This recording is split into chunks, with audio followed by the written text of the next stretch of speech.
Understanding the different terms in voice training and singing development is very crucial, and also understanding what roles are played by what parts of the human voice system, that's also very important. Today we're going to be looking into the larynx, which is also known as the voice box, and we're going to be learning a thing or two about how the vocal cords work. That's what's coming up.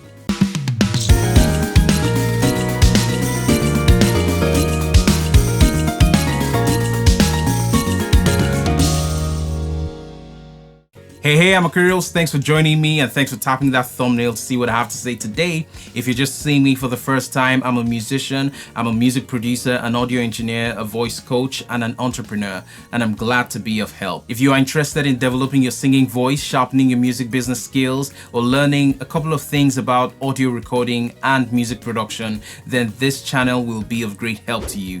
Tap the subscribe button and tap the notification bell so that you're notified when there's new content from this channel, and that would be amazing. Today we're going to be doing a breakdown of the larynx, which is also known as the voice box. We're also going to be learning how the vocal cords work, and we're also going to be looking into how to use these structures to better our singing. We're also going to be learning why foods and fluids don't go directly to the vocal cords, and we're going to be learning a thing or two about how changing pitch works in the human voice system. All right, let's head straight into the video and talk about the larynx. The larynx is also known as the voice box, and the larynx is the structure that accommodates, houses, and protects the vocal cords. The larynx is made up of three main parts. We have the hyoid bone right on top, we have the thyroid cartilage right in the middle, and then the cricoid cartilage at the bottom. The thyroid cartilage is the structure that protrudes in men right in the front of the neck area here, where you have what is called the Adam's apple. Now that structure you can feel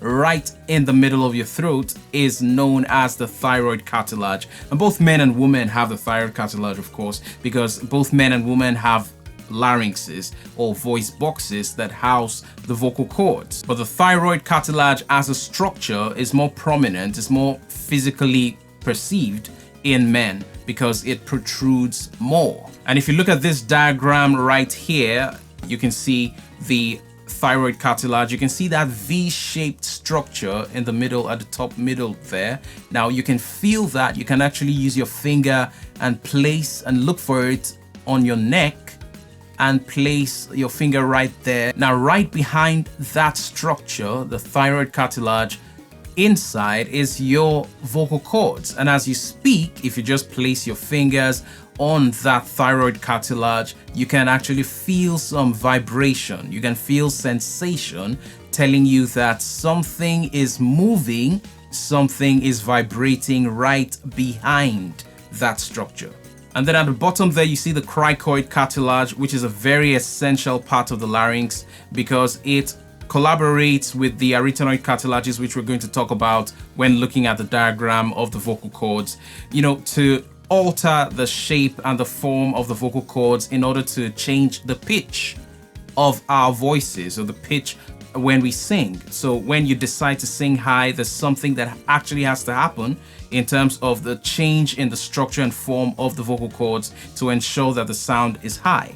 And when you intend to sing lower sounds, there's a system of activities that take place to change the form of the vocal cords to make sure that the vocal cords take a particular shape to vibrate and produce lower sounds. So these three main structures put together make up the larynx, or the voice box, which is the house, the protector, the armor, if you like, of the vocal cords. I have to mention here that the larynx plays a role in our singing. You have to understand these things so that you understand how to use them and understand the things I'm going to be saying in subsequent videos when I'm trying to demonstrate things to you. So the larynx plays a huge role in our singing. It's not just about protecting the vocal cords. The larynx can be maneuvered to alter the tone of our voices. Now, there's something known as lower larynx singing positions to produce a particular tone quality, and there's something known as higher larynx or raised larynx. When you raise your larynx, your voice sounds a certain way, and when you lower your larynx, the voice sounds a different way entirely. To achieve that rich, velvety sound of your voice, the larynx is lowered, and then to have that bitey sound in your voice, the larynx is raised. So if I were to lower my larynx, I'm lowering my larynx now, the larynx is lower, and I can feel that the thyroid cartilage is lower now. You can hear that the sound of my voice is a certain way. That smooth, sonorous sound, you can hear that's the sound of the lowered larynx. That rich, velvety sound. It doesn't matter if you're male or female, you can lower your larynx to achieve this tone. Now, if I decide to stay on the same pitch without raising the pitch, I can just raise my larynx, and I can even exaggerate it so you understand what I mean by raising the larynx. So this understanding can also be applied in your singing to alter your tone color, the quality of your voice, the feel of your voice at different parts of the song. And as we go on, it doesn't matter how long or how short the song is, the most impactful way of singing is by altering the quality. When I say quality, I'm not talking about skill-wise. I'm talking about the feel, the texture of your voice, the timbre of your voice, the color of your voice. So this can play a role. The larynx, the positioning of the larynx can play a huge role in changing the form and the sound of your voice at different parts of your song or performance. All right, now let's look into the vocal cords. Remember, in the human voice system and the process of phonation, we talked about how wind is released from the lungs, and that wind is what is responsible for vibrating the vocal cords. The vocal cords cannot vibrate by themselves. So you cannot make your vocal cords vibrate without wind. Where there is no breath, there is no voice. Remember that. So if we look at this diagram here, we can see that the vocal cords are there. This is the structure. This is the entire windpipe section of your throat. That's the point that leads into your trachea, which is your windpipe that goes to your lungs. Now that entire cross section, that circle, makes up the inside part of the larynx, the voice box. Now we can see the white lines. Those two lines right there are the vocal cords, the true vocal cords. And then we have the vestibular folds also, which are like the false vocal cords, what we call the false vocal cords, because they are not what we actually use to speak and sing. The real work is done by the true vocal cords. And then we have, of course, the epiglottis, which is responsible for ensuring, now this is where we're going to talk about this, ensuring that the food and the water and the fluids that you take are not going directly to your vocal cords and into your windpipe. They are going to your esophagus, which is a different tube entirely from your trachea or your windpipe. Now, the epiglottis is responsible for diverting these foods and fluids and making sure that they go in the direction they ought to go. And then you can see the base of the tongue right there. That's the front part that points in the direction of your face. And then the opposite side is in the direction of the back of your neck. You can also see the corniculate cartilages and the arytenoid cartilages, and then the cricoarytenoid cartilages that are responsible for altering the form of the vocal cords in order to attain or achieve a particular pitch. And remember this, for higher pitches, the vocal cords become thinner.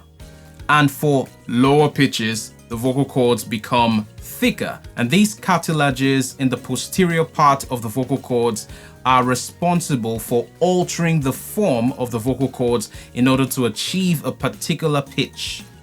Just like the strings of an acoustic guitar or an electric guitar or bass guitar, you can see that the strings come in different thicknesses, different sizes, because we're looking at achieving different pitches. So if I summon my acoustic guitar for a bit, you can see that for higher sounds, the string is thinner. And for the lowest sound, the string is much thicker. So, and even on the highest sounding string, now I'm trying to explain how the vocal cords work, how the cricoarytenoid cartilages at the posterior help in altering the shape and the form of the vocal cords to produce different pitches that make up your entire vocal range. You remember the vocal range? The entire spectrum of sounds that you're able to produce from the lowest to the highest sound. The reason you're able to produce these low sounds all the way up to the highest sounds is because your vocal cords are able to change their form, their thickness, thinner for higher sounds, thicker for lower sounds, by the help of the posterior cricoarytenoid cartilage. So even on the highest string, for example, now if I place my finger right here, it's a higher sound. And if I continue making this string shorter, it's even getting higher and higher and higher and higher, because it's getting shorter. So for higher pitches, the vocal cords become shorter and thinner, and for lower pitches, the vocal cords become thicker and a bit longer. I'm sure you've realized that to sing higher pitches, you actually require more breath support than if you were singing, a pitch that is right at the middle of your vocal range. Now, this is because, for example, if I were to take a rubber band and I pulled it, from both ends and made it thinner. Now, making it thinner is also making it a little bit stiffer, because it will now require more energy, more strength for me to move it even with my finger. So it's stiffer, it's a little bit more difficult to move than if it was just at its normal position.